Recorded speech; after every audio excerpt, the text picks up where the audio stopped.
Prabhu to speak, let me just take the opportunity and quickly introduce him. Mr. Nagesh Prabhu is the co-founder and director of Sigma Global Environment Solutions Limited. He's engaged in introducing a disruptive technology in the municipal solid waste management arena for eradication of legacy waste landfill sites in India. Sigma is a pioneer of implementing this technology in India and is poised to be a market leader in this space, which is growing over 200% year on year. His venture offers a solution involving remediation, processing, segregation, responsible disposal, and thus clearing solid waste landfills. Mr. Prabhu is a graduate of the Dublin Business School International MBA program and also holds a BTech in Electrical Engineering from Mayapal University. Mr. Prabhu, welcome to CSC. Thank you. The floor is yours. Presentation.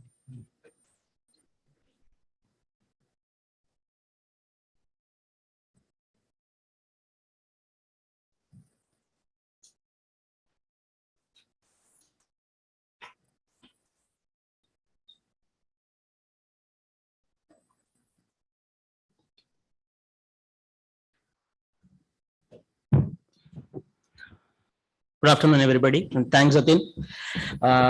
So thanks, CSC, for this wonderful session. And in fact, we've got a good introduction from Sunita Madam and Rupa Madam on the perspective of legacy landfill sites across India.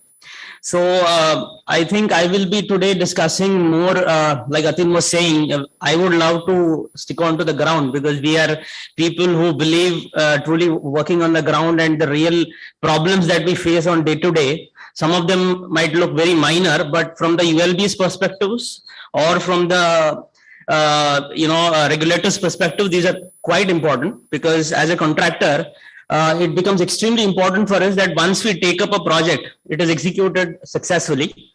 So before I start, I just want to give you a perspective in terms of how and why these points are important and what is the kind of work that we have done across India, just to give you an idea in terms of how we learned across this. So till today, we as Sigma have completed 17 projects. And right now we are operating 12 projects across 8 states, all of them on an integrated model, meaning from the pre-stabilization to the disposal of aggregates was all our responsibility. And we are also working on most of the dump sites on a near zero residue model. And we have till today processed a little over 75 lakh tons of legacy waste. We have reclaimed approximately 166 acres of land, which were erstwhile landfill sites. And if we complete our projects that are on hand, we would be accomplishing reclamation of about 581 acres of land. And we have channelized about 8.5 lakh metric tons of RDF to the cement kilns and waste to energy projects. And currently, we are processing about 14,000 to 15,000 tons of legacy waste across all our plants put together.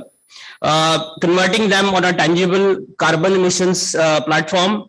We've ensured because landfills today are like industries, you keep them as it is and they keep generating methane. So if you see and consider this on an US EPA model, so when you eradicate or clear the landfills, you have saved methane and carbon emissions eventually. So we've ensured that 51.93 lakh tons of carbon dioxide emissions were saved by clearing those landfills by us. And by ensuring channelization of RDF to cement plants, there is another 1.43 lakh tons of carbon dioxide emissions that we have saved. Now, the success mantras that we've adopted over these 6 years since 2015 have been very important for us. And we feel that sharing this with all is something that could help the industry per se to grow. So we've been using processing lines. When we say processing lines, these are not just trommels. Richa has been telling earlier that increasingly it is, made, acquainted to people that just putting in trommels would help.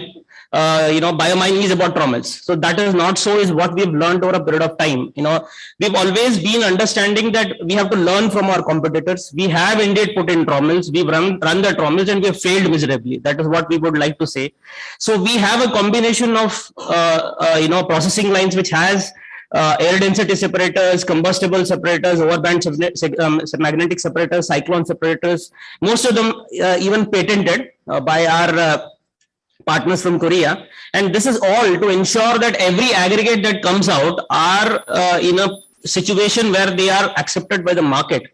whether it is RDF, whether it is inert, whether it is soil, whether it is recyclables. Because if it is not acceptable to the market, then your concept of circularity goes for a toss. Because you generate RDF and then the RDF has high content of ash or moisture or inert or stones. It is simply not possible for you to dispose. Gazipur being a fantastic example. Now, we also have been pushing for an integrated model solution because we have seen that more or less ULBs have been finding it very tough when you give them an option that we will run the plant, but you dispose, or either way around. So we've always been pushing that an integrated model is the real sense is a model where we as a private operator, we understand, we can customize, we can channelize, and we can do wonderful things to ensure that the ultimate purpose of reclamation of land could be achieved. And we've also brought in award-winning customized ERP solution, which gives a beautiful, transparent system of processing to the ULBs with just internet and a computer or a laptop or a mobile phone in their hand. So they could see what is happening on a second-by-second basis in terms of material balance sheet, or whether it in terms of how much is processed and what is pending in line, how much they have reclaimed, what was the before, what was the after every monthly studies, traceability documents, where is the RDF going, where is the inert going, and what is the geography when the inert is disposed at a place where it is being disposed, and things like that. So this is all been put on an ERP systems, and we are giving this as a user ID and password to the urban and local bodies. Because it is public money that is involved, and we've been very, very transparent on this matter. Again, last mile documentation, we've been very clear on that, that every particular aggregate that is disposed has to be provided in terms of documentation, in terms of where it is going. And there is one more important point. We've seen over a period of these 17 projects that one processing line or one set of machineries will not work, because I've seen very clearly that if you come to our Noida plant or you come to our Vijayawada plant or our Tirupati plant, they're not the same, because the waste characteristics more or less changes. So we've been customizing these plants based on the waste characterization. So I would say that there's no off-the-shelf solution for landfill mining. You have to understand the dump site. Just like before you go to a doctor with a problem, he diagnoses you. You have to diagnose the dump site before you actually propose a solution. Okay, so let's come into the challenge. The first and the most important challenge that we're facing in every state is this volume versus weight concept. Thank God that SBM has been very vocal. They've been, standing very strong with the contractors, because by weight is one of the most scientific and measurable methodology with lowest amount of inaccuracy that could be adopted, and we are thankful to them. But I would like to put forward, what is the problem that we are facing when we are working on a density model. So when we talk about a density model, we are all dependent on the density of the waste when it is in an undisturbed form.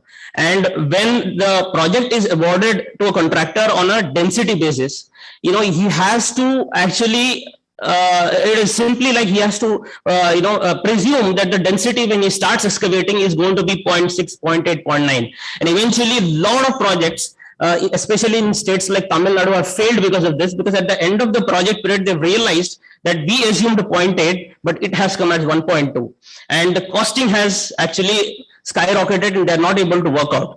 So this is because, every part of the dump site, the density varies, at the bottom being very high and the top being very low. So, and when you start working on this model, it becomes very, very confusing for you. And the beauty about biomining is it is not that you can do a daily P&L or monthly P&L. The P&L is only possible when you have completely disposed of the aggregates, because the disposal is costing you money.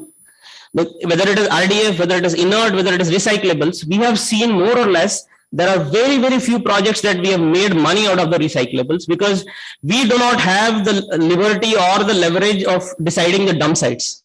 It's a tender that comes up. If the RDF plant is very close, then you have a little bit of less cost, but then the ULB realizes this, then they understand this, and then they negotiate the price. So it is a very cutthroat competition, and hence relying on density becomes a very, very extremely difficult thing. But there are still states which are following this, Tamil Nadu being one and Maharashtra being one.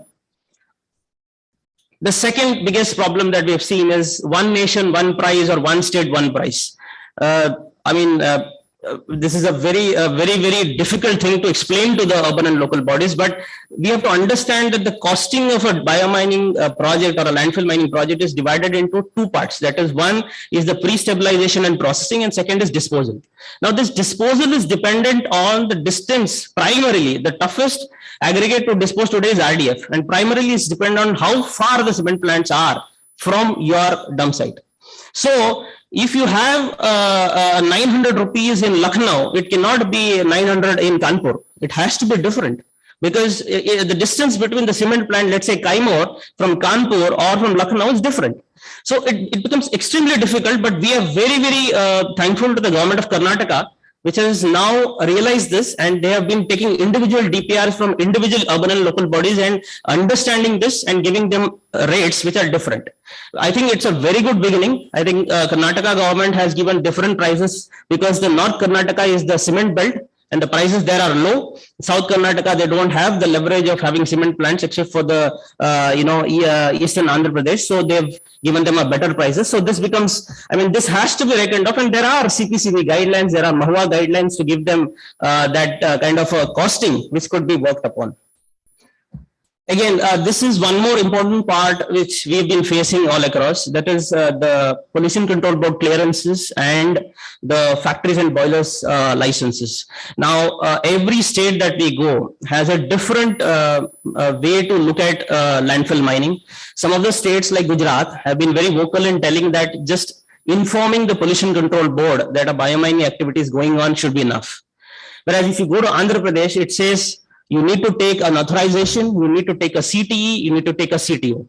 If you go to Assam, they say it's just authorization. If you go to Kerala, it's just authorization. So I think it is important. We've been putting this across in a lot of forums that the Pollution Control Board has to all come together and take a cognizance of this and ensure that this is because this is a very dry process. This doesn't come under an Air and Water Act. So they should be restricting us to an authorization, because it's a very short-term activity. Every activity would be not more than 1 year or 1.5 years, and applying for a CTE, CTO is a long-term approach. There's a lot of cost involved. So I think there should be a standardization on this.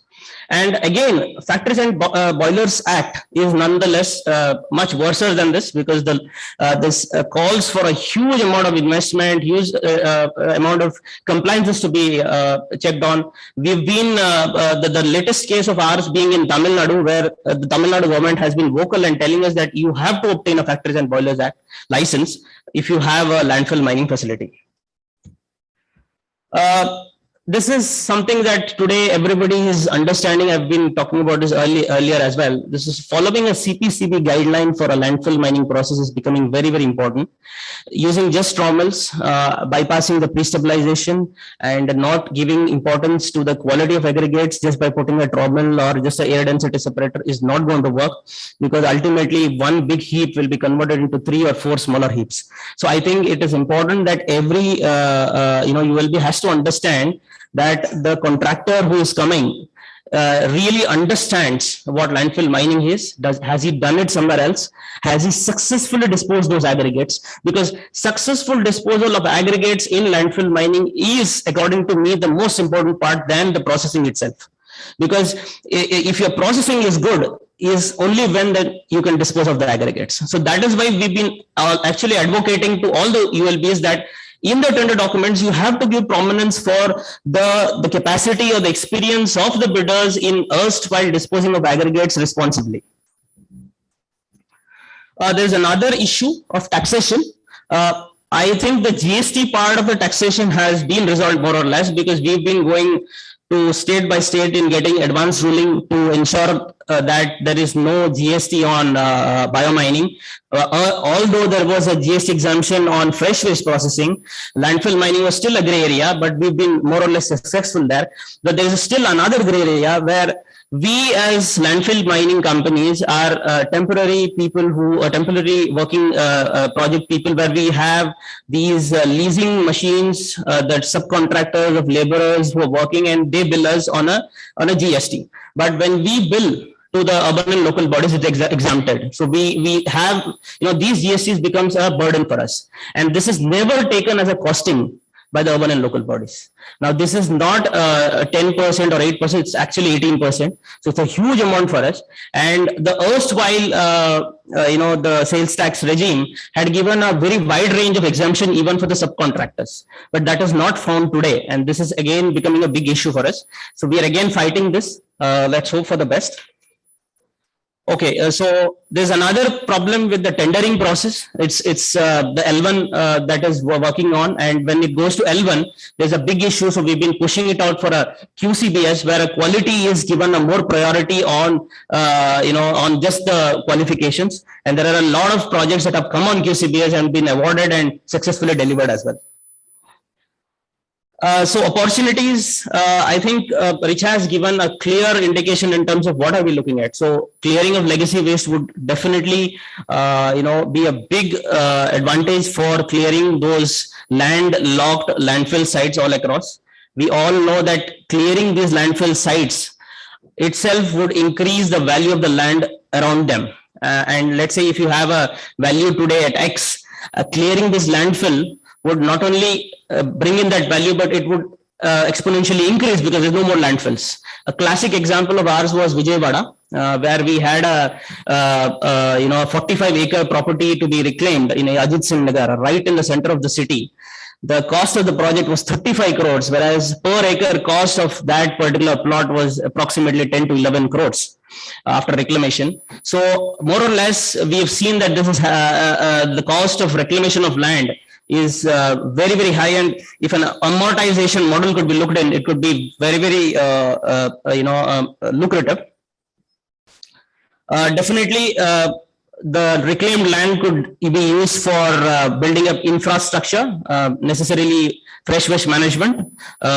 Ideally would be a waste to compost facility, a waste energy facility, or a sewage treatment plant, because most of the sites that we have taken up, we've seen that they are all cordoned off as waste management infrastructure related projects. So we've seen that the project that we've reclaimed in Atladara and Vadodara is now converted into a construction and demolition waste facility, a sewage treatment plant facility, a plastic waste management facility. So this is a big, big opportunity for the SBM 2.0 to be rolled out for fresh waste once this is reclaimed. This is another project we are working upon in coordination with IIT Bombay.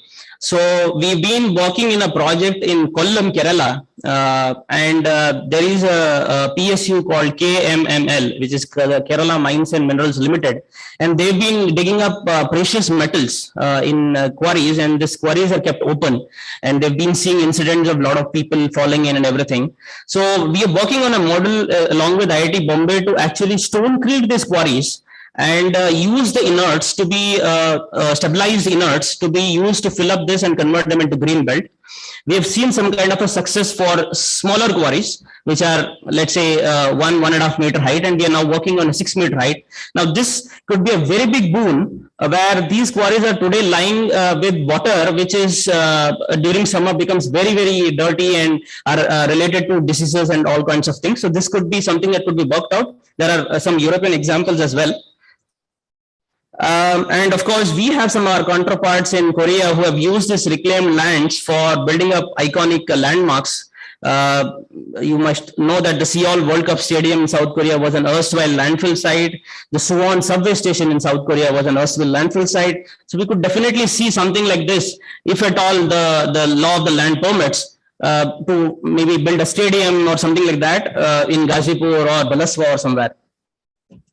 So there's one more point, upcycling thing that we worked upon is something called gabion walls. We've seen that almost 6 to 7% of the aggregate in our landfill mining process is stones.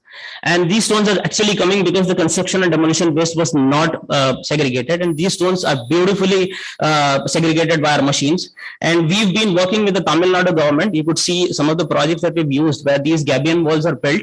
And instead of using fresh material, which are mined, we gave them this material and they could use it for building up the, river banks, for stopping erosion, diversion of flood water. It is also good for aesthetics, and they are flexible and cost effective. So gabion walls is something that could also be used.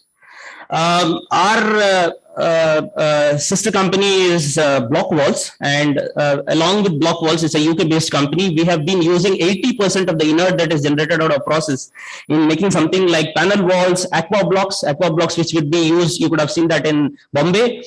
So this could be used to stop sea erosion. It could be used as load blocks. These are all like you keep one above the other, like the Rego games, and they could be used. Each of these walls blocks are not less than 1.5 to 2 tons. And otherwise, this could have been used by mining fresh soil. So this works as a beautiful aggregate along with cement to convert them into these kinds of blocks which could be upcycled. Of course, this is being used and this is widely promoted today. We've been using our post-consumer plastics, which are of good quality, in making shutter boards for house constructions and furniture. You could see that one of the government schools in Delhi, we gave them the benches through a Blue Nudge Foundation, and these were all made out of post-consumer plastics from landfill mining. Just to end, I just wanted to show you some of the projects that we have completed. This is one of the first projects that we have completed in Kummakondam. 2 lakh cubic meters of waste and 12 acres reclaimed in 2016-18. This is a Sembakam Lake on the suburbs of Chennai, where the proposed waste to compost facility was converted into a dump site, and the lake was completely filled with waste. It was reclaimed in 2017. 4 acres was reclaimed and handed over to the Public Works Department. This is the Noida Sector 54 dump site, which is now converted into a wetland. This also was the recipient of the Smart City Award of 2019. This is the Vijayawada project that I was talking about, where we reclaimed 45 acres in 2020, which had about 305,000 metric tons of waste. This was a proposed waste to energy facility, but the waste to energy facility did not take off, but the dumping went on. This is another project in the suburb of Chennai in Poonamalli. This is the Atladara project in Vadodara. This was an abundant dump site on the banks of river Vishwamitri, an NGT monitored case because Vishwamitri is the habitat of Indian crocs. And we reclaimed this in 2 years. 10.5 acres of land was reclaimed. And this facility is now being used as a construction and demolition waste facility. This is another 4 acres land on the suburbs of Chennai called Pammal. This is another beautiful project, an NGT monitored case. This was a dump site on the banks of river Kaveri, which is the primary source of water supply, drinking water for the whole of Tamil Nadu after erode. And the waste was dumped here during the monsoons. The waste was automatically getting washed away. So we reclaimed this dump site. There was about 180,000 cubic meters of waste. The bank is now converted into a Miyawaki forest. This is in erode. This is another second project that we completed in Noida.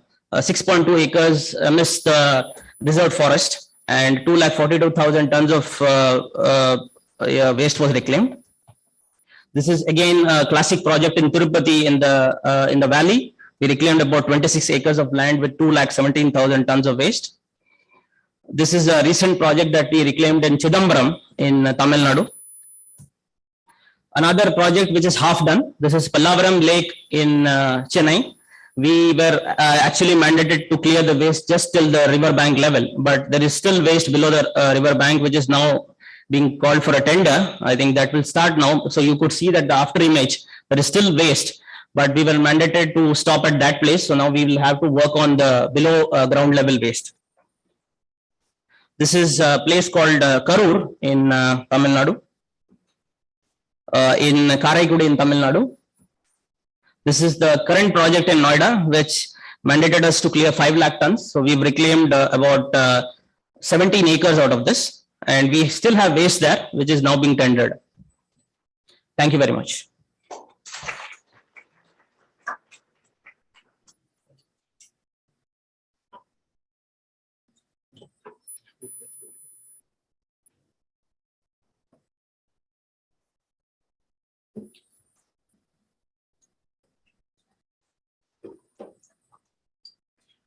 Thank you so much, Nagesh ji. Like every time, very good presentation, a lot of food for thought for us to research and investigate into a lot of issues. and a lot of good cases as well. So we'll definitely look into that. So our next speaker is Mr. Saurabh Palsania, who is the Executive Director and Group Commercial Head in Dalmia Cement Bharat Limited. So a common destination of the RDF that basically we generate in the process of biomining is cement plants. And from him, we would like to know like how the RDFs are being treated or what kind of RDFs are actually suitable for getting processed in cement plants. But before I invite him to speak, let me quickly introduce Mr. Palsania to all of you. Mr. Saurabh Palsania is the Executive Director and Group Commercial Head of Dalmia Cement Bharat Limited, India's fourth largest cement companies, with over 36 million ton of installed cement capacity. He has vast experience of more than 22 years in manufacturing industry. He holds a chartered account degree from the Institute of Chartered Accounts in India, ICAI. Mr. Palsania has pioneered in implementing various new concepts in the field of procurement, raw materials, green fuels, and green materials. He has been the recipient of various awards. Some of them are the Green Award for working effectively for use of pond ash conditioned as waste generated by various manufacturing industries, Indian Achievers Awards 2022, and Innovation in Fly Ash Supply Chain 2022. Welcome, Mr. Palsania. The floor is now yours.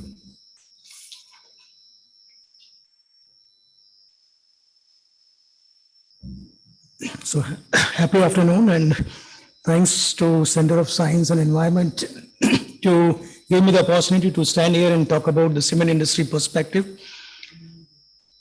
I think about Dalmia Cement, I'll just say that it's a fourth largest cement company, and the vision of Dalmia Cement is to be leaders in building material and evoke pride in all its stakeholders through customer centricity, innovation, sustainability, and our values. And to make it happen, our philosophy is clean and green is profitable and sustainable. So I'll be covering about what are the opportunities and challenges for cement industry, and what are the carbon footprints of Dalmia Cement, and how they are taking up the initiatives to make the earth greener for the next generation. And also I'll be talking about the regulatory support required to make this business sustainable and ensure that India is free from landfills. To talk about it, what are the opportunities? So cement industries generally are categorized under hard to abate sector. And when we say hard to abate, that any cement industry present in India, the size of industry that is present in India generates approximately 2 million ton of CO2 per annum. And out of that 2 million ton CO2, 1 million ton comes out of burning of calcium carbonate, that is limestone. And what we are doing, what Dalmia Cement is doing, is to, first of all, reduce its clinker factor, which reduces the limestone. And in the past 3 years, we have been able to reduce it to a big extent. Second is to set up a carbon capturing mechanism. And for that, we have signed up with Clean Technologies UK as our technology partners, because a lot more has to be done on the ground so that that captured carbon can be taken to the place of use, like soda industries or ash industries. Similarly, when we talk about fossil fuels that are being used in kiln and calciner, I think there is the opportunity to use the solid waste generated in India. And just to tell you that presently we are almost using 1 lakh ton of waste per month in 14 locations across 10 states in India, which includes hazardous waste also and non-hazardous also. And when we talk about non-hazardous, it is RDF and plastics majorly, apart from biomass. And almost say 30,000 tons of RDF presently we are co-processing in our kilns. And our target is to reach to 1 lakh ton of only RDF and plastics. But yes, we'll require a lot of support in that. Third part, thermal power consumption also involves a lot of coal. And there we have a target of RE 100, that is renewable 100. And in last 3 years, from 5% to 40%, we have reached as a share of renewable energy in our cement units. And how we have reached from 5 to 40 is through waste heat recovery plants for every kiln, which covers up almost 55 to 60% of total power requirement in the cement industry. And then setting up almost 100 megawatt of solar power plants in last 2 years. And now we are tying up for hybrid power, that is solar, wind, and say maybe going forward battery also. But solar wind, we will be tying up maybe in another 2 months for our various plants in Karnataka and Andhra also. Then comes the use of HSD, which is very much present in the cement industry, in mining areas, as well as this inward material movements, as well as the outward cement movement. And we were the first cement industry to use electric vehicles in inward transportation. And the first vehicle was delivered in 21 January. And post that, last 3 days back only, we have booked the first LNG vehicle in India being manufactured by Blue Energy Pune. And shortly we'll be running 25 of such vehicles in Tamil Nadu and another 30 vehicles, electrical vehicles, maybe by December end in Odisha. So, but all this needs a lot of efforts at for a cement plant. And what are the challenges we'll talk about in the next slides. So first of all, I'll just also like to brief you on the carbon footprints of Dalmia Cement. So Dalmia Cement has declared in 2018 that they will be carbon negative by 2040 with a clear-cut roadmap in COP26. And for making it happen, we have tied up, we were the first members of FMC, which is the first mover coalition, and also Lead It, which is an American-based company which works on propagating a roadmap for being carbon negative. What we have done in the past has brought us to this level that currently the global cement sector carbon emissions stands somewhere around 700 kg CO2 per ton of cement, while Dalmia Cement has 492 kg CO2 per ton of cement. And this way, these are the steps by which we will be moving towards carbon negative by 2030 and that 2040, and that is where the opportunity lies to work for the green materials and green fuels. So as a lot has been talked about since morning about the source segregation, which presently, what happens in European countries, in India, we are missing a lot. And because of that, the waste that comes to the biomining sites comprises of variety of waste, whether it's not RDF or it's not SCF, but it is mixed waste, which is dry also, which is wet also and dry also. Then a lot of C&D waste also come into the biomining sites. So that needs an immediate action on how we develop source segregation so that the consumption levels or co-processing levels of such material can be increased. And maybe that what my friend Nagesh has said, that he has put in a lot of efforts. He has been working with us also he started from trommels and now air separators and ballistic separators, metal detectors, and a lot of machines he have put. Still the RDF is not RDF. It is still a mixed waste. Now, what cement industry has to do to think of co-processing, before thinking of co-processing, what infrastructure investments are required in a cement industry? I'm just bringing to your notice that it's not just replacement of coal and then the earning starts from the next day. First of all, to be capable to co-process the RDF, what all is needed is a capex investment of not less than 70 crores per kiln. And so far, we have invested 350 crores in the last 3 years in all the kilns across 11 kilns across 10 states. And 70 crores, I'll just share with you that one of them is chlorine bypass system, where we have to invest 40 crores out of it. And chlorine bypass, yes, RDF and solid waste management, solid waste care contains from 0.5% to 3% chlorine in it. And that is what we cannot handle in our kilns. Ultimately, we have to give you right quality of cement.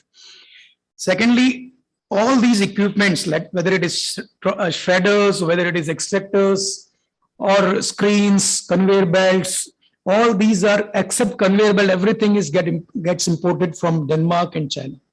And that needs a lot of time also to be delivered and a lot of extra money also because it is not being manufactured in India. Storage systems, Presently, we have storage system for coal, and similar setup is required for RDF also. And for that, lot of say concrete flooring, structural sheds, firefighting equipments, and order control system is must.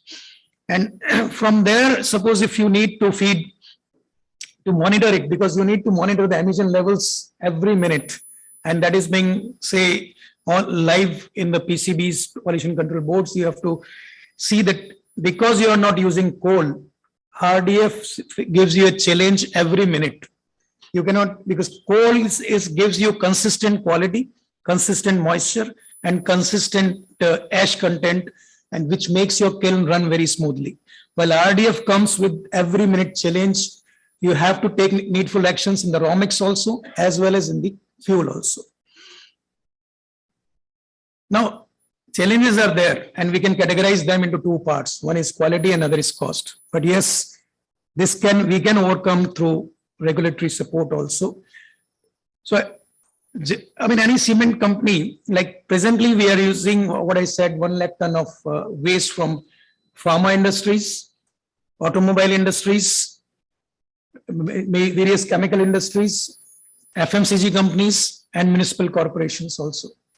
And when we say municipal corporations, we have got tie-up with 70 municipal corporations, madam, but let me tell you, out of those 70 municipal corporations, only 3 or 4 municipal corporations are able to serve us. And those 70 tie-ups that we have today are for not less than 5 to 10 years. But still, a lot of work has to be done. And I appreciate the southern part of India where a lot of work has been done. And that's why major sites, what we have seen from Jigma, are from southern India only. But lot has to be done in Odisha, Bengal, Northeast. And I'll share you that in Northeast, we are coming up with, say, we have the highest capacity installation in terms of cement. And we are further growing, maybe by another 2 years, we'll be doubling our capacities there. Whatever dump sites or whatever, say, fresh municipal waste you have in Assam, I invite that we'll be able to co-process that. But yes, we'll have to somewhere collaborate, because as Richa highlighted that in those terrains, the transportation cost is not less than 2,000 rupees per ton, 1,500 to 2,000 rupees per ton. And the fuel locally available is of 1,800 rupees per ton. So that's where is the challenge, and the municipal corporations doesn't have money. I mean, we have connected with 8 municipal corporations, but somehow they are not having money. And as rightly highlighted, that they are searching for partners who can install a raw mill and start from tomorrow without assessing anything what is happening on the ground. So that is what, I mean, we are there to support you in Assam and take whatever waste is there, available there. So now coming to the quality constraints, I think a lot has been talked about, but I'll just highlight few points that because of availability of metals, stones, mud, moisture, ash, and chlorine, there is a continuous fluctuation of required specific heat in the kilns.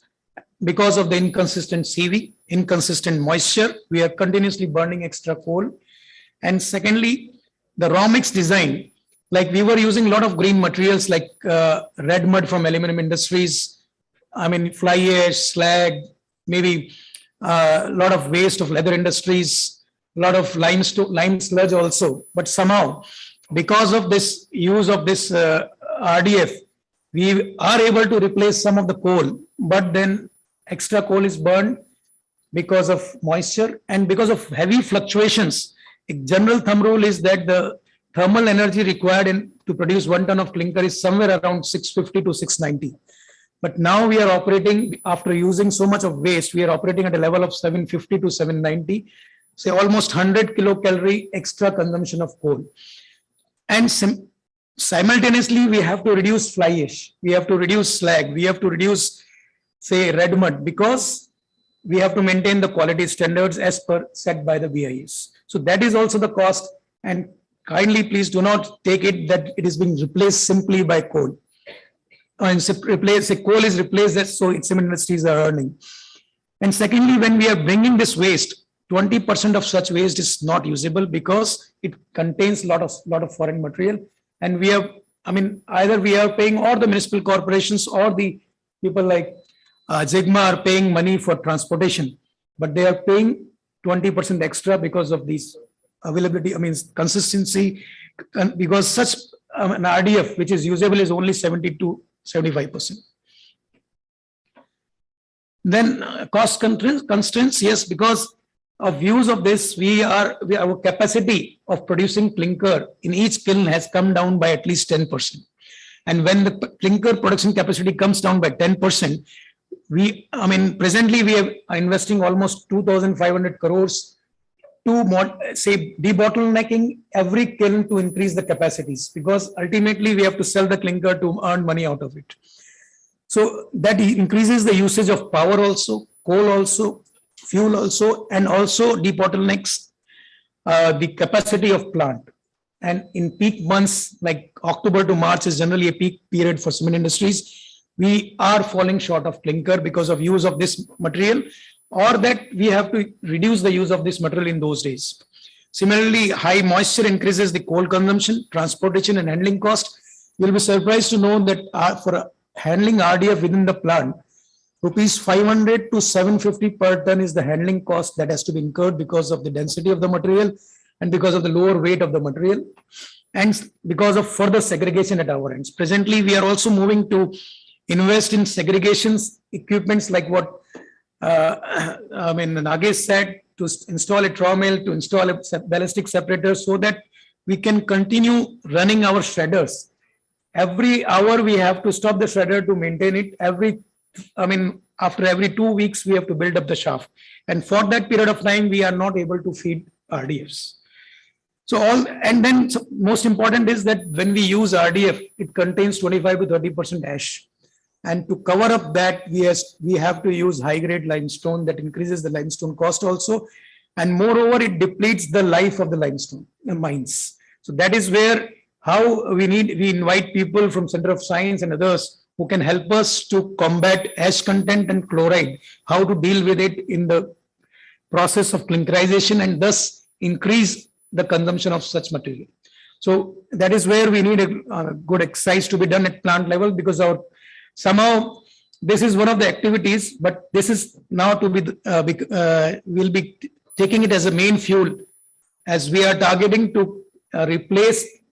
Presently we are running at 15% thermal substitution rate, and our target is to reach 25% by March and maybe 35% by March 24.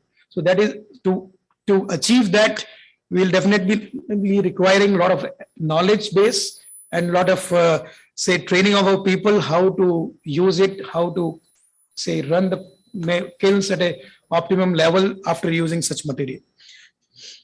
But yes, we have, certain, I'll go to the quality slide first, how we can set up, take the regulatory support to establish right quality standards. Like BIS in cement is establishing quality standards for cement, and we cannot deviate from there.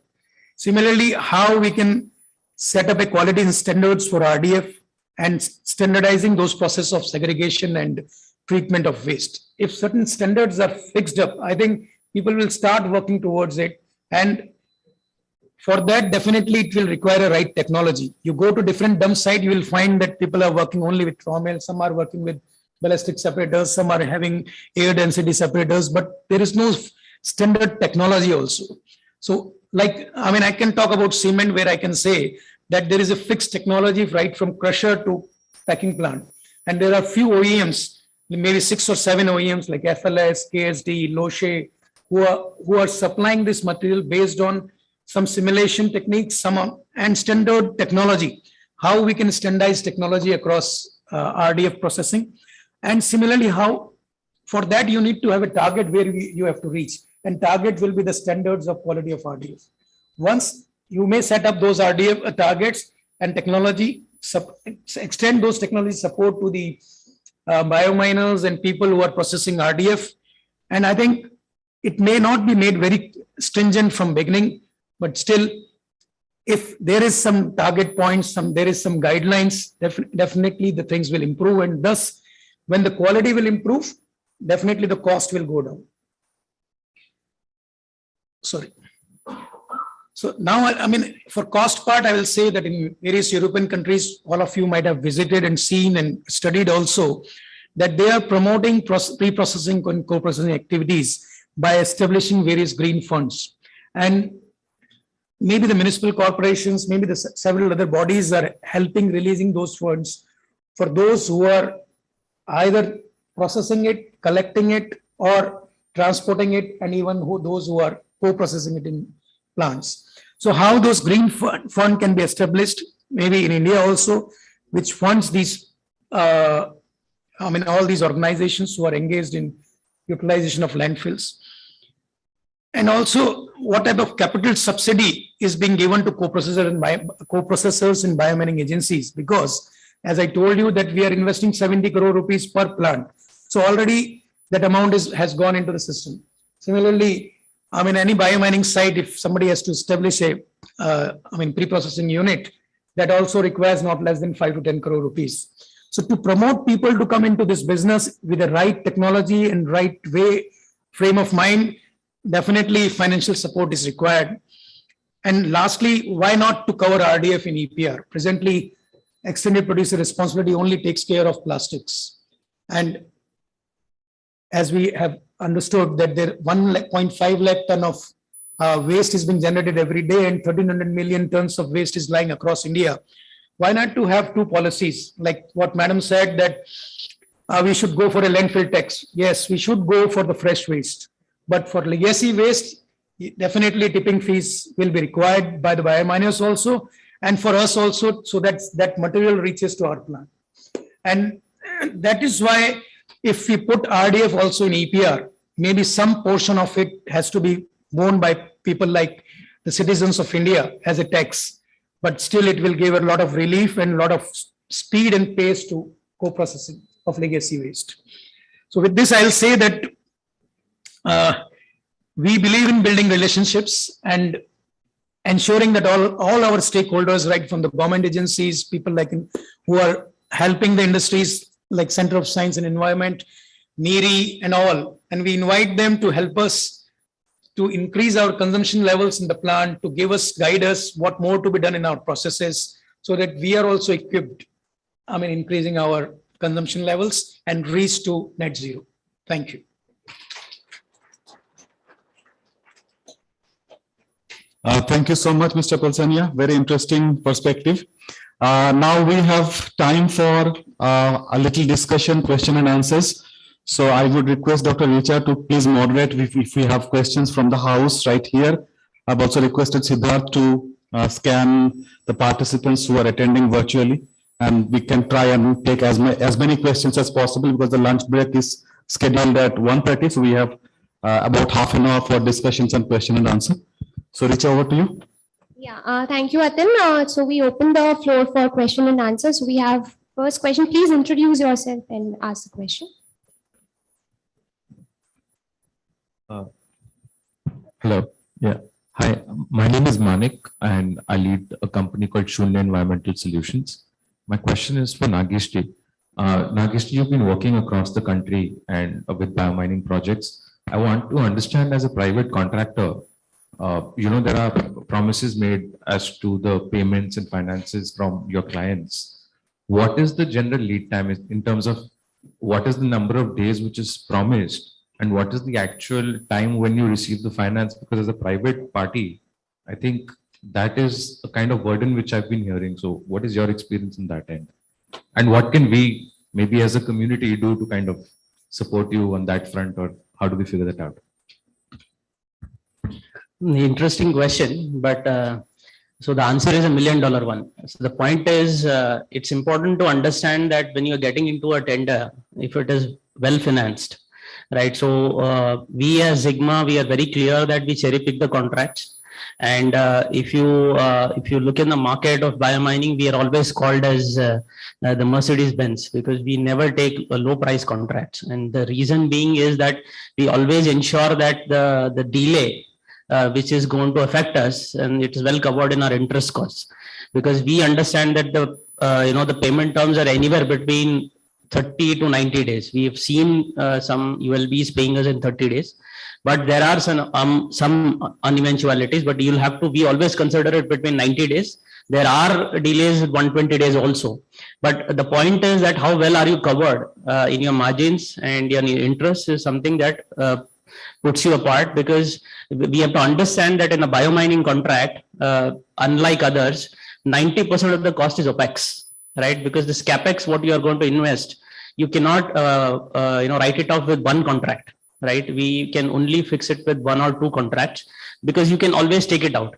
There are definitely some fixed costs which you cannot take, like civil and things like that. They are very small, but the OPEX cost, like the labor, the manpower, the power, and the earth mover cost, which is the elephant's share, is all paid monthly or maybe weekly. And if you don't do that, then your cycle stops. The machine simply stops. So you have to cover this, and that is why the margins are very important. Most of the biomining projects have failed because the margins are, the margins taken are very low, and taking into consideration that payment comes on time, right? So if you are well working on a very good, interest cost and margins are covered, I think you should be well off. Thank you.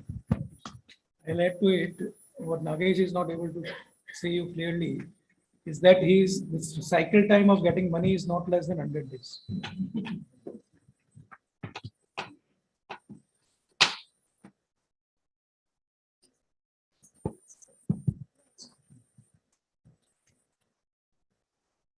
Yeah, good afternoon. This is actually a fairly open question to anyone who would like to help respond to this. And my name is Masood. I work with a company called Resustainability, formerly Ramki Enviro. But I'm asking this question in the capacity of an environmental professional. And the reason why I'm asking this question is because we are here talking about legacy waste dump sites. And my question to all of us as environmental professionals is, what exactly are we solving when we look at a legacy waste dump? Because fact number one, average life of a dump site in India is about 20 years. That's the average life. Fact number two, most of the waste in these dump sites is inert. That's what all the studies, our own studies at our own dump sites tell us. All the projects that I have worked on, most of the waste is inert. So where has all the active material, whether it is the environmental contaminants, where is it? The fact remains that these dump sites, as we see them today, is just the tip of the iceberg, because the environmental impact and the public health risk is actually moved below ground into leachate and into groundwater contamination. And if the size of a dump site is 10 acres, 15 acres, 50 acres, the impacted area from groundwater contamination standpoint, from leachate impact standpoint, is kilometers. What we are treating, I worry as an environmental professional, is the aesthetic impact only, not the public health impact, and definitely not the environmental impact. So we talk about leachate in passing, just in passing.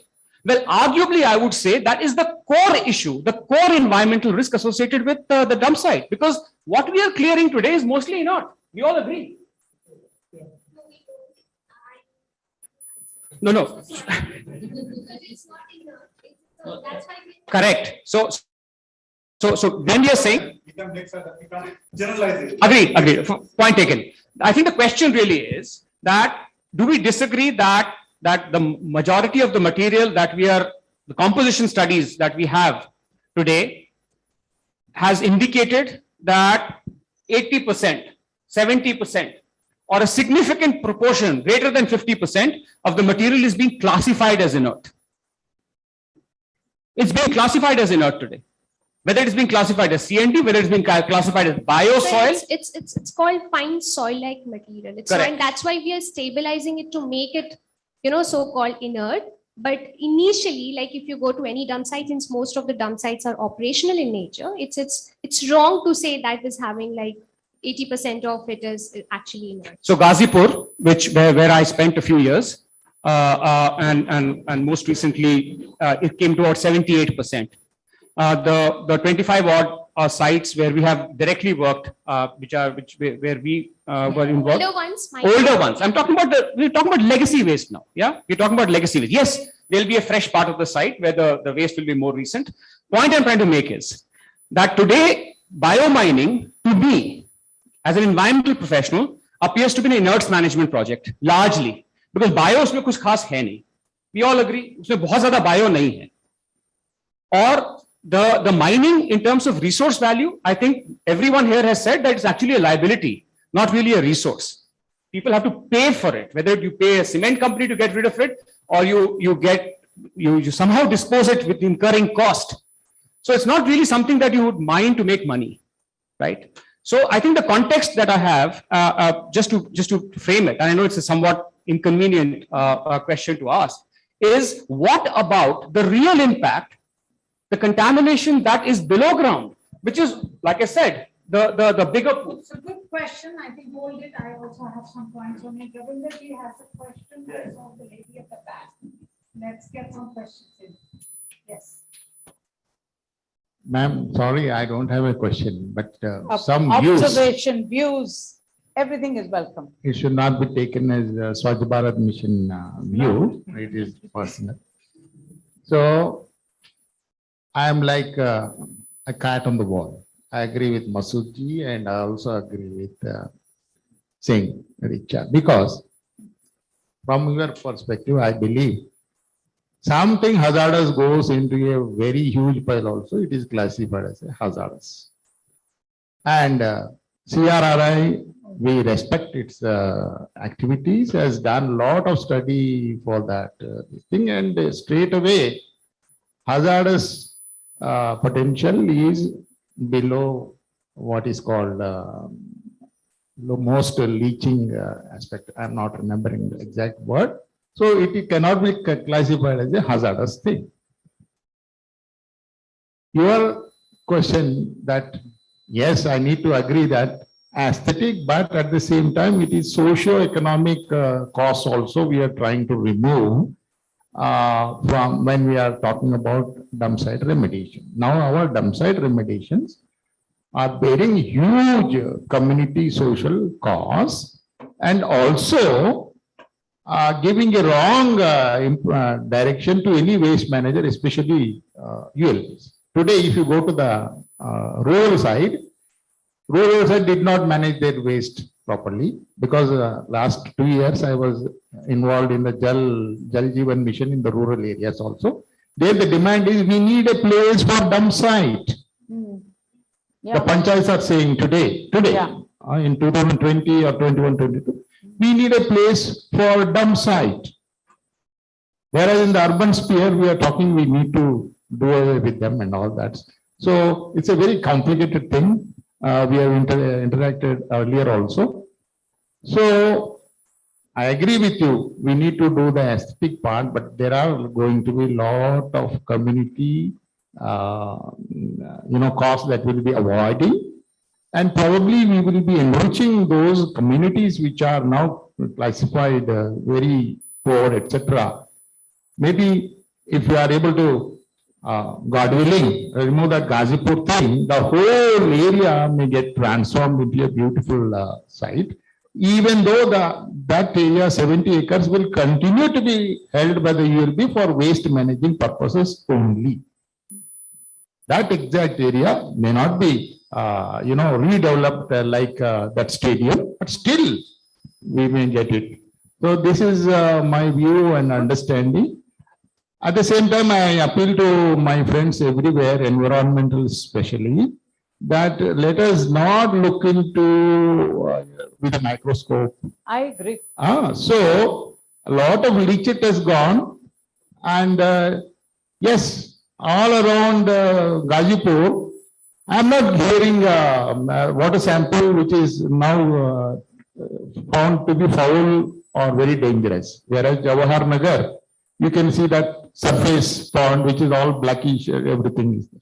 So local environmental conditions are varying. That is probably an impervious zone not able to reach the ground in Jawahar Nagar. But in our Gazipur or Ogla, etc., it has already leached out, washed away. Maybe it has reached the Bay of Bengal also. Because our monsoons are typically for 30-40 hours.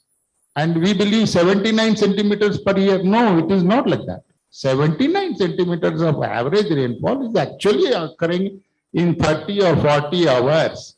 So lot of leaching, is getting accelerated in those times. I think when we look at Let's landfills, understand this a little more, because I think it is a very important point, and it is a point between old landfills and landfills which have old and new components, because leachate will also have to do very much with the age of the landfill that exists. And therefore, your point, Masood, is also very valid that, are we focusing enough on that? Whether it comes to the current landfills, we just tested some leachate in the Gurugram, this Aravali, Bandwari. And, it's not as horrific as you would think. It doesn't have that much heavy metal that, you would think, but it is bad. So the question is, and it is reasonably easy to treat, but we are not treating it. So I think we need to find some better, but let me gather some more questions, which I'm sorry, I'm just taking over from you for the moment, because I can see you're also very passionate about this. So just for the moment, yes, please. And let me gather a few more queries, questions, and then if. ma'am, one thing, last Yes. thing, we don't believe that waste can generate wealth, but we are keeping it amongst ourselves. It is We it's a believe. cost. So it's a good slogan, let it continue, but we believe it is a cost center. See, Ravindraji, I think that's too general a statement. I agree with you. Public spending will be needed for waste management.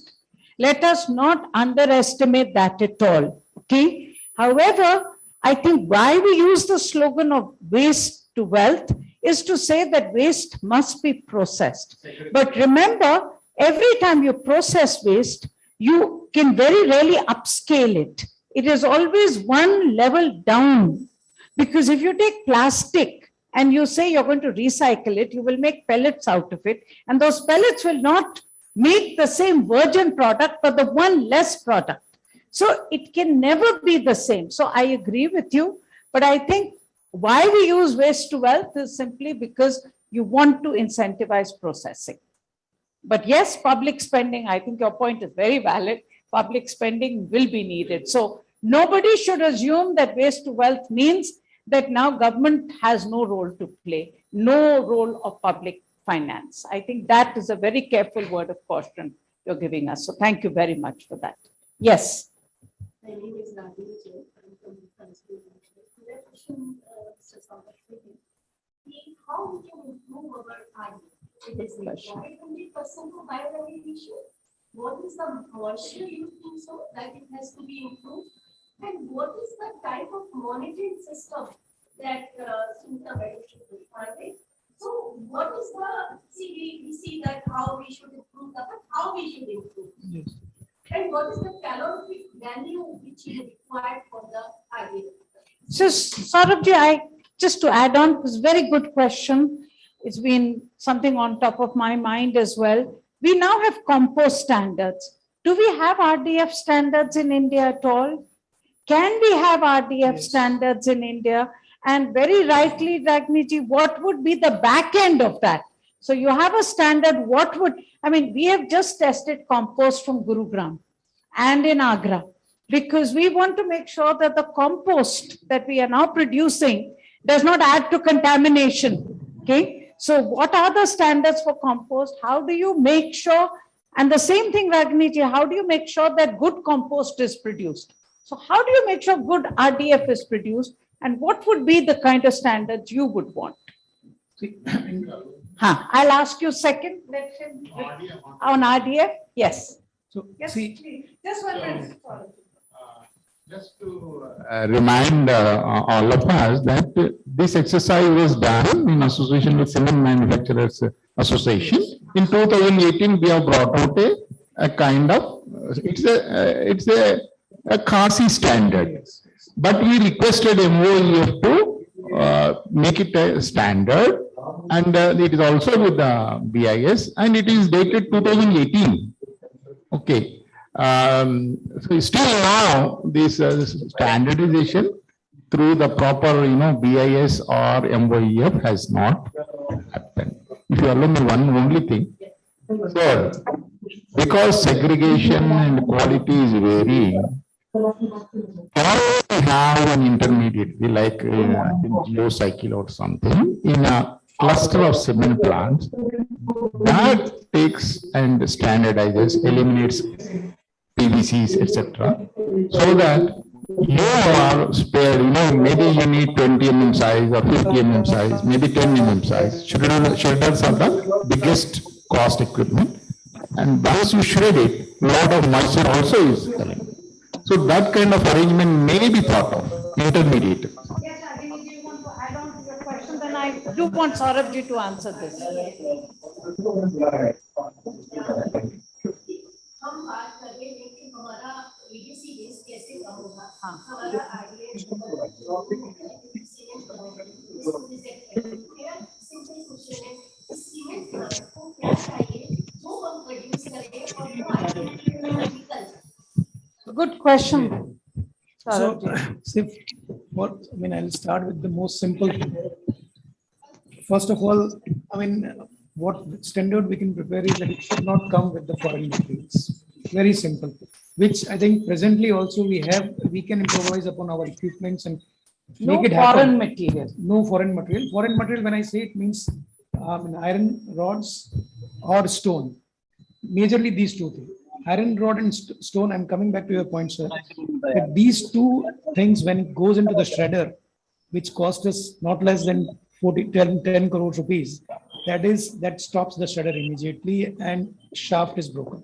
So we cannot feed it continuously. It has to be amended, repaired before it is brought into place. So that is not what we are asking for. And both of these material is, having a high, weight also, volume also. And that's why we are paying for the transportation of that material, which is not neither useful for us nor for anyone else. So one is that. Second is that how can we bring the moisture? I don't want to say that 0%, but less than 10%. Instead of 20-25%, less than 10%. Thirdly, what I'll say is that say a lot of wet waste is coming, which is also, we can call it a foreign material also. And that will be reduced only when there is a good source segregation. What you are talking, madam. And just to add it on to it, there is a standard. We are also part of CMA and we put it with CMA only. But somehow it has not captured the major points. It has whatever is listed in that standard, which was raised, and even MAUA was also part of it. So I think, I will invite few of you people, if you can just come to our cement units and see what we are facing and what should be the standard. I think that will definitely help you to get the right inputs. And similarly, we are ready to see what we are doing is we are visiting each other's sites, finding the challenges and sorting it out. That's why maybe 30%, 35% of the waste, what he has cleared, maybe we have taken as a RDF. But because this collaboration is required, what I will request, ma'am, is that please build up a team, and I'm in person, maybe not from the side of Dalmia, but maybe in person also will be happy to be part of your team to work on these standards, to work on how the waste can be, say, further made sellable. No, definitely. And then secondly, Definitely. one thing I'll say that cement kilns are called Neelkant. So why Neelkant? Because they can absorb anything. But still, fluoride and ash content are the biggest enemies of any kiln. And that is the enemy of cement. That is the enemy of clinker. So there we have to find out a solution, how we can reduce chloride levels, or we can combat chloride levels. Investing 40 crore rupees in a kiln will not give the chloride, say, to come out 100%. Whatever is coming out is again creating a dump. Yeah. Because either we are using that chloride dust as some part of it as a silica addition, or that we are dumping in our mines. So that again you are creating another dump. So we have to see, work out how those chloride levels can be reduced, those ash content can be reduced. And ash content, we did it, lot of exercise. उसका extensive laboratory testing करके हमने ये मालूम किया कि इस particular mix में what is the maximum, what is that is adding ash, and how can we separate that particular material out of it. So that was the way we can work out. But definitely, people, as knowledgeable as you people, are needed to see that how it can be done at the ground. Good. I have two last questions. I had you for a long time. Can you ask your question? Sure. Hello, everyone. This is Jeevan from Boda, South Asia. So we particularly work in small towns. So my question would be related to small town. While general understanding is there's a lot of private operators involved in remediation process for larger cities. Maybe because the quantity of waste is higher, more than 3 lakhs, 4 lakhs, whatever. But in comparison to that, for smaller towns where the overall quantity of waste in general for less than 1 lakh population, this constitutes 60% of urban population in small towns in India. So my question to Mr. Nagesh is, how do we make a remediation process in small towns an attractive proposition? So how do we do this? I think you can also answer this. Yes, please. You Thank had you. a question or a comment? My question is to Saurabh-ji. You've been talking to us regarding 70 ULBs are actually having a MOU with you all for sending their waste. So I understand this is the fresh waste that is coming, or is it the legacy waste that is coming to you? It's majorly 99% fresh waste. Fresh waste coming to you all. And out of which only 3 ULBs are providing you the quality RDF that you need. Quality and quantity also. Yes. I would like to take your view on the transportation charges, because a lot of companies that are associated with CMA were slightly hesitant with regards to the transportation cost of who will transport RDF to you all. So, and moreover, with the discussion that we had right now, what I understand, it's a huge investment for you all to actually take RDF, and there is a specific size of RDF that every cement kiln wants. So, and also you mentioned about the cost of handling of this RDF, about 700 rupees per ton is what I'm assuming. So, where does the transportation cost come into all of this? See, we categorize into two parts. One is the cost at the gate, which is cost of the material or transportation cost. Cost at the gate of our plant.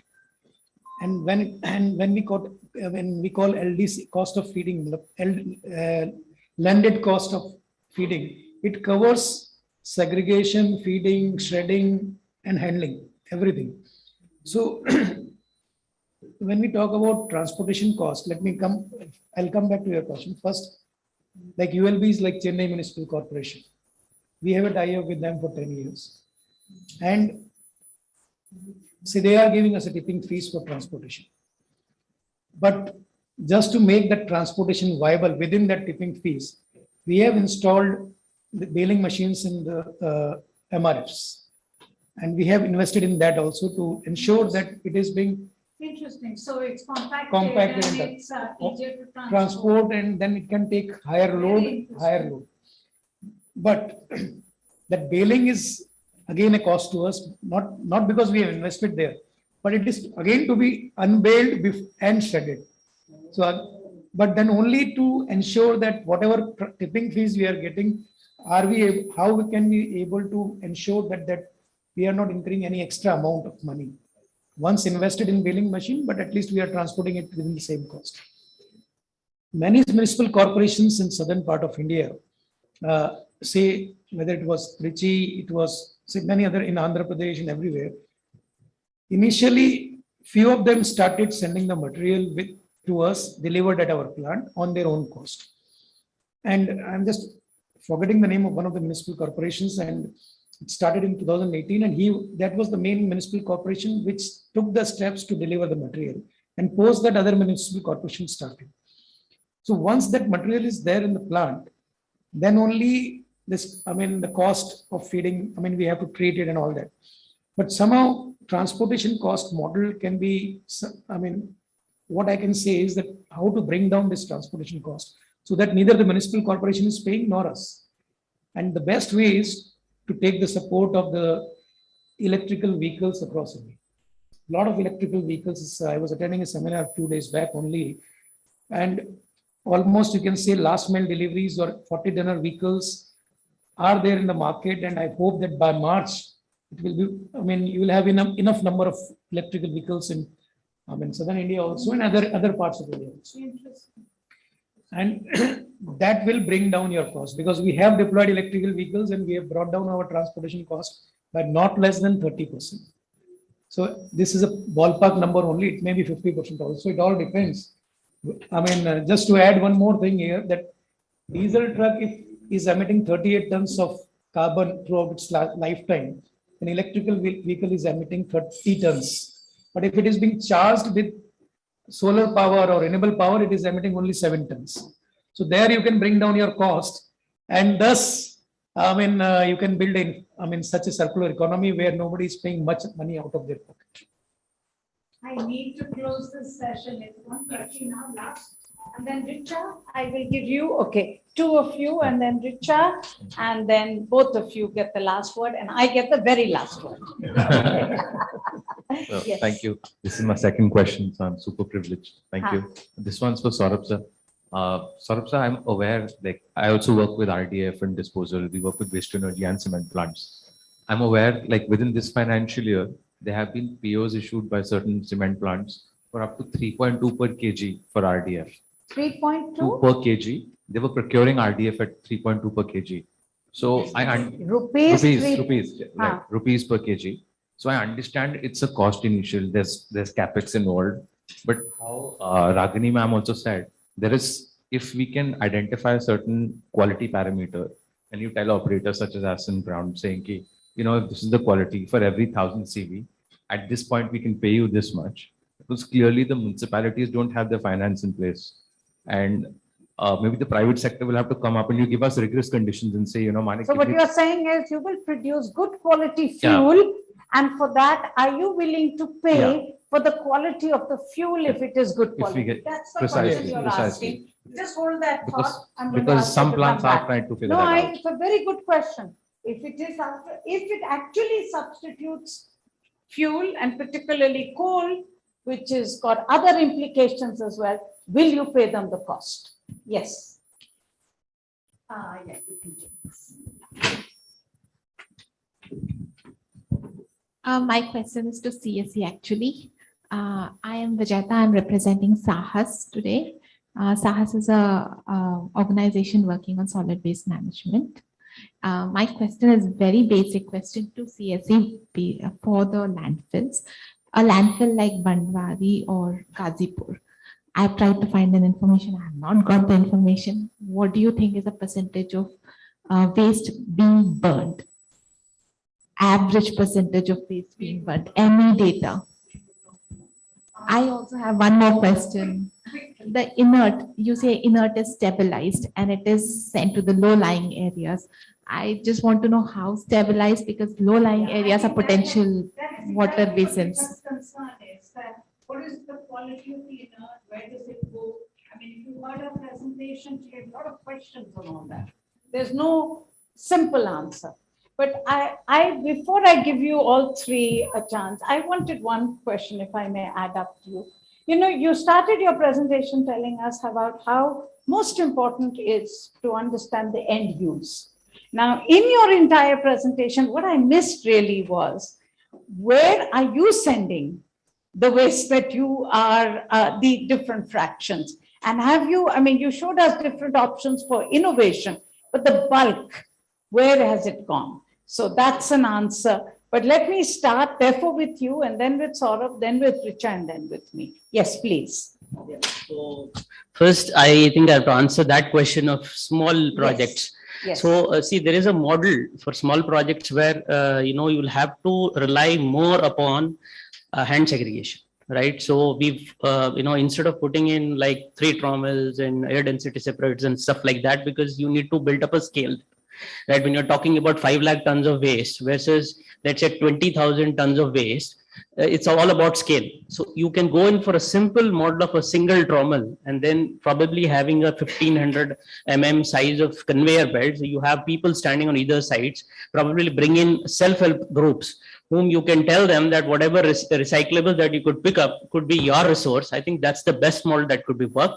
It has been tried. It is already on the SBM site. There are models for smaller sites as well, but calling in people like us for smaller sites is simply not viable because our plants itself takes 2.5 acres of land for setting up the plant, whereas the dump site itself will be less than 0.5 acres.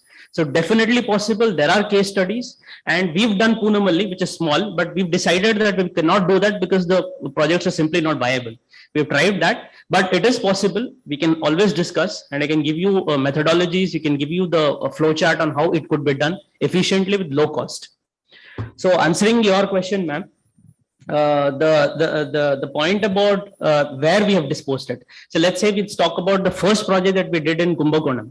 Most of our dumps of the inert, we'll have to classify, because the lady was talking about stabilization of inert. I would not call it as stabilization of inert, because inert is the inert by itself is the most stable thing. It cannot change, right? Like for example, if you talk about glass is silica, is an inert, right? So what we are talking about here is this legacy waste. We don't know what kind of organic content it has, because the problem here is leachability. We should understand that when we clear this so-called soil, will it leach out? It's not about whether it has heavy metals, whether the heavy metals will leach out. And hence TCLP tests are very, very important, right? So what you do in pre-stabilization essentially is you aerate this waste, right? Spray them with bioculture inoculum, try to see that these organics are degraded to an extent where that there is no leachability, further leachability. Right? That's the core concept which you could see in the CPCB guidelines. This is point number one. Second is when you take out this -8 mm or -6 mm or -4 mm, which is the most importantly the organic part. You could see, if you see the total organic carbon, when you test the total organic carbon in a -8 mm, it would be as high as 14, 18, 16%. But when you look at the ones which are more than 8 mm, the total organic carbon comes down to less than 4% and 6%. And then you do the test for electrical conductivity, salinity, pH, where you see that when you dump this off-site, right, on an everyday basis, on a batch-wise basis, on a monthly basis, you are ensuring that when the material is dumped off-site, it doesn't leach out. Because if it doesn't leach out, then you know that it is not contaminating. Now, this is apart from the fact where Masood sir said that already there is a lot of leachate which is gone and it's already inside, talking about legacy waste dump sites, right? But beyond that, we've been doing this all the while, but most of our inert is going for road construction. We've been pushing huge amount of inert for road construction. And number two, our project, which is in Perungudi, which is the largest by size that we have done today, most of this inert is going for road dividers. Where they intend to put in these, vegetation on the road dividers. That's the maximum places where it goes. The biggest problem that we have been facing in terms of this inert is reducing the plastic content. I'm talking about -2 mm, -4 mm plastic, which looks very, very bad. I know they are stable. They don't do any harm to the environment, but we're all talking about this plastics contamination and everything. So we've been working very hard in building in suction blowers, tornado separators, which even removes those plastics now. Right. And I think I would welcome you all to come to our Chennai plant. We have set up this and now we have been installing it all across our plants to remove this, because the view itself, when you see this soil, which by weight, the plastics could be less than 2 or 3%, but it looks so bad that the buyer himself says, no, I don't want it. Whether it is for filling up low-lying areas or anything of that sort, he simply says, no, this is plastics, I don't want it. Right. So the point is TCLP tests here are very important. If you have the TCLPs below permissible limit, for all the 17 projects that we have done, we have never seen a single place where we have seen TCLP tests above permissible limits. We have seen in normal heavy metal tests, the chromiums, especially in Tirupati and Tambaram, the chromiums have been very high. And that is because of some metal industries that were working there, were in the vicinity, that we've seen chromium. But if you talk about cadmium, mercury, arsenic, they were never ever beyond the permissible limits. Sorry. Yeah. And one more point which Ravinder sir was saying, which is very important, is when we set up these biomining plants inside the dump sites, madam, we have very, very big problems in terms of having good quality RDF given. See, because let's assume that I produce RDF today and I dispose it off day after tomorrow. There's a huge amount of dust there, which settles on this RDF and it is ash. Right. So I don't work in a very conducive environment. So I work in a very, very bad environment where I don't have a paved road because I can't afford it. It's just 1 year contract, 2 year contract. Yeah. So the best approach which Ravinder sir was saying is there are like 9 or 10 or 14 clusters of cement factories. Like there is a SAM, there is Ariyallur, there is Kadapa, there is Gulbarga. So if we could set up a cluster which is called like kind of a pre-processing facility, Fascinating. and I think it's a not good only idea. dumpsite remediation RDF, any kind of waste Yeah. could come there. It could be processed and it could be given to cement plants the way they want it. 20% moisture, 10% moisture, 5% ash, whatever they want. And that is the future that we see. As Sigma, we've been working since 2015. We feel that RDF is going to be the future fly ash. And I'll tell you, Dalmia has been the forefronter, a torch bearer in this. The kind of escalation in terms of optics that they have shown, I will not name others, but they have been far, far ahead and successful and very, very bullish. I think India owes them today in terms of off-taking RDF. And the kind of effort that their managing director has taken, going to the COP21, telling so boldly that I'm going to be 100% carbon negative is unimaginable. It was like a disruptive statement to be made. And the cement industry was completely shaken.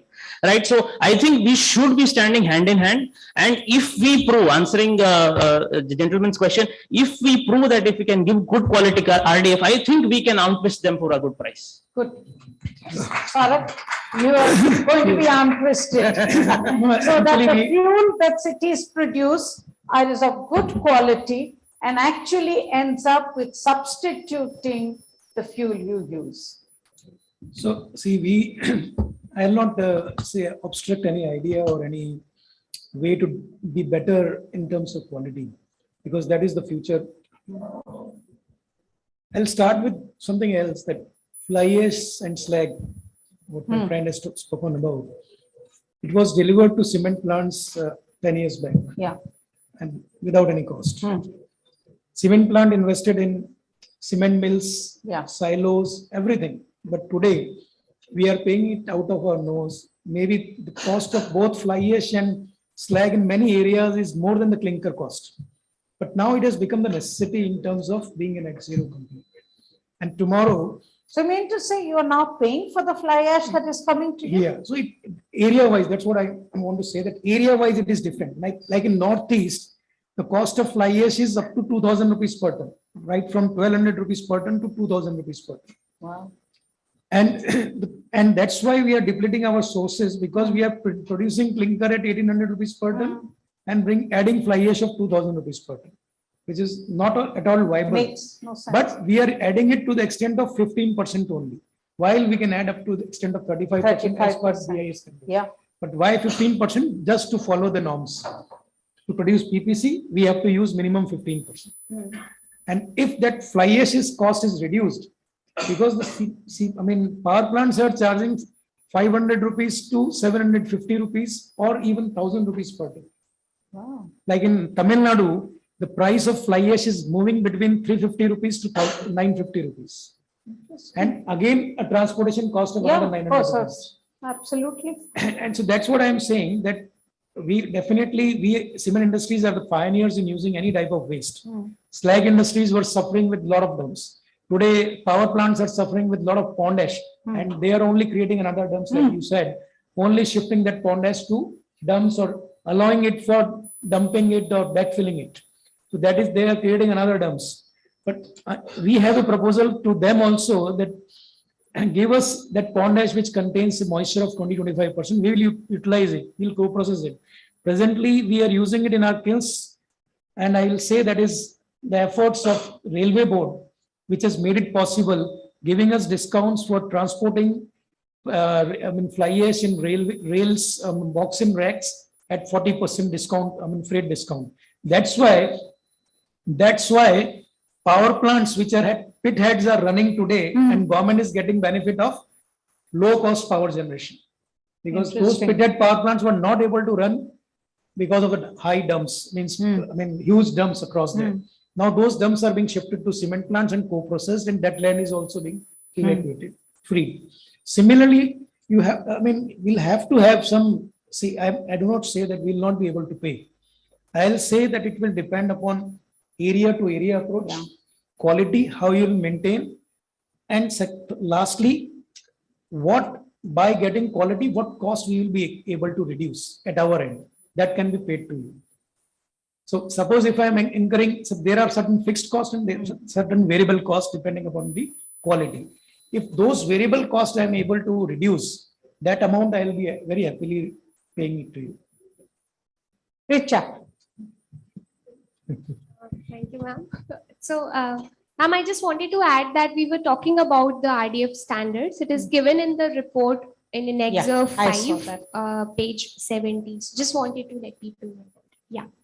Okay, then I get the last word. Okay. Huh. I would say I had visited a CND center in Indore, and we were talking about fly ash use in all the items. And what I got to know there was this a statement of concern. Once you make an item of fly ash, that cannot be recycled the next time. So, madam, we are not talking about that use. We are talking here about something quite different. Let's not bring, I mean, there are many issues in waste management. Let's not complicate this further. There are many issues of fly ash usage that we can discuss separately. So I think very fascinating. I think the whole morning session has kind of brought us to a few things that are absolutely needed for us to move ahead. One, it is very clear, and I think Ravinderji's point is very valid. There is going to be a cost in all this, that we need to understand the cost. That cost has to be understood and incorporated, in my view, because cities will then have a disincentive to create more landfill sites. And I think that is why the cost of legacy waste management removal, I mean, if you just look at the quantum of cost, even what the MHUA is going to spend, it is humongous for a poor country like ours. But we have to do it today. And I think Masood's point is therefore also very valid. Why are we doing it? What is the objective of doing it is something that we need to understand. So on one hand, there is the cost, which should disincentivize cities. And we need to find a lever, and perhaps Mahua needs to think about a lever, that this doesn't become a perpetual thing that cities come back to you. That they see this as, because it's actually waste removal is a cost which everybody loves. It's like, you know, everybody loves a good drought. Everybody will start loving legacy waste management. Okay. So we need to find a way that we can create the disincentive that cities actually get disincentivized, that if they don't manage their new waste, then they get some tax, some disincentive, because it does create, I mean, the waste sites I have seen, I am worried. I am worried about the fact that एक तरफ से trommeling हो रही है, दूसरी तरफ से waste आ रहा है. And this could become a perpetual exercise, which we should not allow it to happen. I think the second issue that Masood you have raised is also a very important issue. And that's where I would really look to more advice from you and help from you. We need to characterize what are we actually getting, Nagesh, more clearly. And what are the tests needed? And why are we doing this exercise? See, if we're doing it like you're saying, and I think Richa and you slightly disagree, I'm in the middle, okay, in both of you. I also think leachate is a very big problem. But I think leachate is a bigger problem when it comes to new waste dump sites. And I'm not sure if it's such a big problem when it comes to old waste dump sites, because I can tell you that GAIL, if you remember, had this massive project, and we were also excited कि वो जाएंगे, Okhla में dig करेंगे, gas निकलेगी, buses चलेंगी, and this is when CSE was doing all its work on CNG, and I was so excited about this, and they dug and they went down, और कुछ नहीं निकला, वे gas ही नहीं है हमारे, क्योंकि वो सारा अब तक बिल्कुल जैसे तुम inert कहती हो, it's basically become dust, you know, and that's what I saw even when I saw Agra and I saw on other sites. So we need to understand what are, and that again to me disincentivizes new waste coming in, because it's a new waste which is actually the toxic component of the waste site. I mean, Atin very clearly told the Delhi government this year when the fires were happening and there was a lot of concern, that it's not quite clear, and we need better data, whether the fires in Ghazipur or others are happening because of the old waste or the new waste. Because the what is combustible is actually the new waste. Old waste, I'm not sure how you would even set it on fire when it's deep down. I'm not talking about the top layer. And that's why Richa's that pyramid is very important, what it comes out. And I think that's where we need better information. We need to understand the purpose. We need to know that we are doing leachate management for the new waste. We need to disincentivize these coming in so that we don't, I really am very worried that this remediation, it may be very good for a city to get back its land. And it's very valuable land because now it's in the middle of the city. Okay. That is definitely a big value point. But what else will we get out of it is something that we need to understand and learn better. And I think that's going to be one of the next exercise. The third exercise, I think, and that's where Saurabh, I would really look forward to working with you. We are doing a report on cement, decarbonizing the cement sector. And I think for us, and I'm so glad we had this conversation today because my colleague Parth and me, we were like gung-ho thinking that Sara waste le lenge, sab sara saaf ho jayega. So I think you're warning us that it's possible, but there are going to be some challenges and regulatory challenges that need to come in terms of quality of waste, in terms of the fuel, the costs, the logistics, and it's something that we should understand better because clearly we have the same purpose and we have a huge co-benefit opportunity. We clean up our cities, we reduce CO2 emissions in cement. I mean, there cannot be any better co-benefit. Yes. But to achieve that, what you're telling us is that there are many steps that need to be taken, and let's be mindful of that. Yes. And maybe, and Richa, Atin, I think that's an agenda for you to take forward in the work. I know we've extended this session, but I think it was a very fascinating session. So big hand to the two speakers. Thank you.